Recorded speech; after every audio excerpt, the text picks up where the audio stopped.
নমস্কার, আগমনীর ক্লাসরুমে আপনাদের স্বাগত জানাই। আজকে যে বিষয়টি নিয়ে আমি কথা বলবো, আপনাদের মনে হতে পারে যে সেই বিষয়টি তো টুকটাক আমরা সবসময় এই বিষয়ের ওপর কথা বলেই থাকি, তাও কেন ক্লাসরুমে আলোচনা হচ্ছে একটা বোরিং টপিক, এরকম একটা কিছু আপনাদের মনে হতে পারে। হ্যাঁ, তো না, সেরকম বিষয়টা নয়। জানেন, সব কিছুরই তো একটা শুরু এবং শেষ আছে। তো এই বিষয়টা নিয়ে আলোচনা না করলে, কদিন ধরে যে সূর্যের আলো নিয়ে কথা বলছি, সেই বিষয়টাকে শেষ করা বা কনক্লুড করা যেত না। তো সেটা হচ্ছে যে গ্লোবাল ওয়ার্মিং কথাটা আমরা কিভাবে পেলাম, বা গ্রিন হাউস কথাটা আমরা কিভাবে পেলাম, গ্রিন হাউস গ্যাসেস কথাগুলো কিভাবে আমরা পেলাম। তো কি হতো যে যখন আমরা এত দুষ্টুমি করতাম না, অর্থাৎ পৃথিবীতে এই এত পলিউট্যান্ট আনতাম না, তখন যে শীতের দেশগুলো, বিশেষত দেখা গেল যে লন্ডনে গাছগুলো শীতের সময় সব মরে যেত। তো তখন তারা কি করলেন, তারা ডেভেলপড কান্ট্রি, আগেই আপনাদের বলেছি যে ডেভেলপড, আন্ডার ডেভেলপড,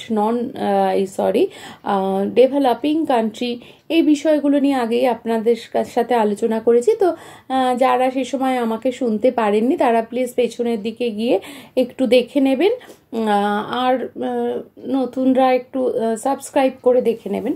তো যাই হোক, এবার চলে আসি মূল বিষয়। তো সেখানে কি হলো যে গাছ বাঁচানোর জন্য একটা কাঁচের ঘর তৈরি করা হলো, যেখানে কাঁচগুলোকে এমন করে ব্যবহার করা হলো যে পরিমাণ রেজ আসছে সেই পরিমাণ রেজ যেন ফেরত যেতে না পারে।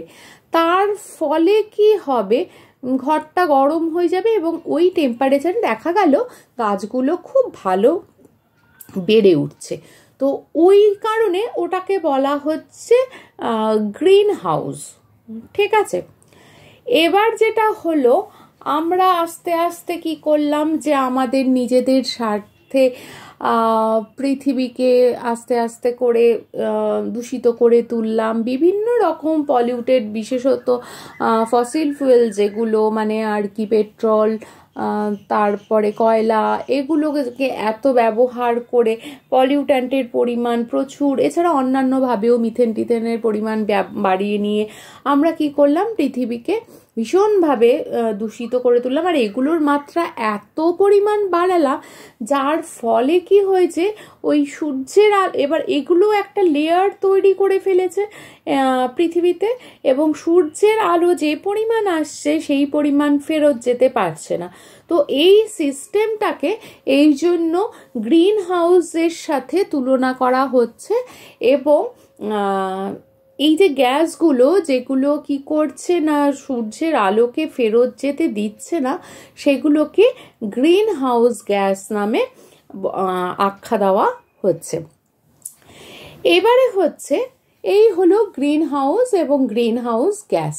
এবার হচ্ছে যে গ্রিন হাউস গ্যাসের পরিমাণ সারা বিশ্বে এখন এত পরিমাণ বেড়ে গেছে যে আমাদের এখন টেম্পারেচারের কি অবস্থা সেটা আমাকে বলতে হবে না, সেটা আপনারা নিজেরাই জানেন যে আমরা আস্তে আস্তে, মানে শীতকাল শব্দটাও হারিয়ে, বসন্ত বিষয়টা তো হারিয়ে ফেলেইছি, শীতকালটাও আমাদের কদিন থাকে আপনারা নিজেরাই জানেন।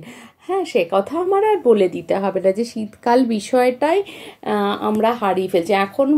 মানে প্রধানত আমাদের যদি ঋতু ভাগ করা হয়, ওই 6টা ঋতু আর বলার কোনো স্কোপ থাকছে না। এক হচ্ছে গরমকাল, মাঝে মাঝে বৃষ্টি, আর তারপরে হচ্ছে ওই দিন 15-20 একটা ছোট্ট শীতকাল মতো, এইরকম অবস্থায় এসে আমরা পৌঁছেছি। তো সেই জন্যই এই যে অবস্থাটা, এই যে একটা পৃথিবীর উষ্ণতার আমূল পরিবর্তন পৃথিবীর সমস্ত জায়গায়, সেই জন্য এই বিষয়টাকে গ্লোবাল ওয়ার্মিং বলা হচ্ছে। তো খুব সাধারণ বিষয়, খুব সিম্পল বিষয়, শুধুমাত্র এটা আলোচনা করা একদম, যে ওই যে বললাম সব শুরুরই একটা শেষ আছে, তো শেষটা ঠিকঠাক না হলে ওই নেমন্তন্ন বাড়ির শেষ পাতে মিষ্টি না পড়লে যেরকম খাওয়া দাওয়াটা অসম্পূর্ণ থাকে, তো আলোচনারও শেষ পাতে ওই ঠিকঠাক কনক্লুশনটা না হলে বিষয়টা অসম্পূর্ণ থাকে। সেইটার কারণেই আজকের এই বিষয়টা তুলে ধরা। আর একটা হচ্ছে, গরম আসছে, একটু সাবধানতার সঙ্গে আমাদের চলতে হবে। জানি এসি ছাড়া চলবে না, সাংঘাতিক কষ্ট হয়, কিন্তু যতটা কম সম্ভব যদি আমরা এসি কম করে ব্যবহার করতে পারি, তাহলে এই যে পলিউট্যান্টগুলোর পরিমাণ একটু কমে, বা গাড়ি ঘোড়াটা আমরা একটু নিজেদের গাড়ি টাড়িগুলো একটু কম চড়ে যদি একটু প্রাইভেট ট্রান্সপোর্টের ব্যবহারটা কমিয়ে যদি একটু পাবলিক ট্রান্সপোর্টের ওপর একটু নির্ভর করি, তাহলে আমার মনে হয় যে আমরা আস্তে আস্তে করে খানিকটা রিকভার করে যাব।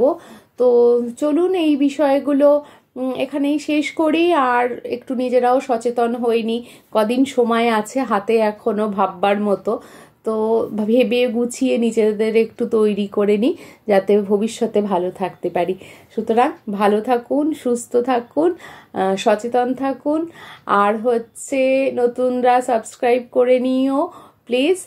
আর বাকিরা গরম আসার আগেই অবশ্যই বেশি বেশি করে এটাকে শেয়ার করবেন, লাইক করবেন, কমেন্ট করবেন। ঠিক আছে।